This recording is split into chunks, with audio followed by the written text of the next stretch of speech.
తండ్రికి దూరమైనటువంటి బిడ్డ పరిస్థితి వర్ణనాతీతం. అలాగే దేవునికి దూరం అయిపోయిన జీవితం, అది అనుభవించే క్షోభ అంతా ఇంత కాదు. దేవుణ్ణి ఎరగని వాడికి తెలియక పాపం వేదనను అనుభవిస్తున్నాడు. దేవుని ఎరిగి ఆయన ప్రేమని రుచి చూసి ఆయనలో ఆనందాన్ని అనుభవించి మారు మనసు పొంది బాప్తిస్మం పొంది క్రీస్తు రక్తంలో కడగబడి దేవునికి సమీపంగా బ్రతికి మళ్ళా దూరం అయిపోవటం చాలా బాధాకరం.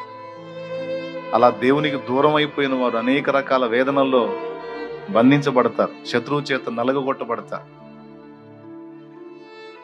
ఒక రకంగా చెప్పాలంటే దేవుని సముఖంలో రాజులాగా, రాజకుమారుడిలాగా, యువరాజులాగా ఉన్న నీ బ్రతుకు దేవునికి దూరమై అంధకారంలో ఉన్నప్పుడు, లోకంలో కలిసినప్పుడు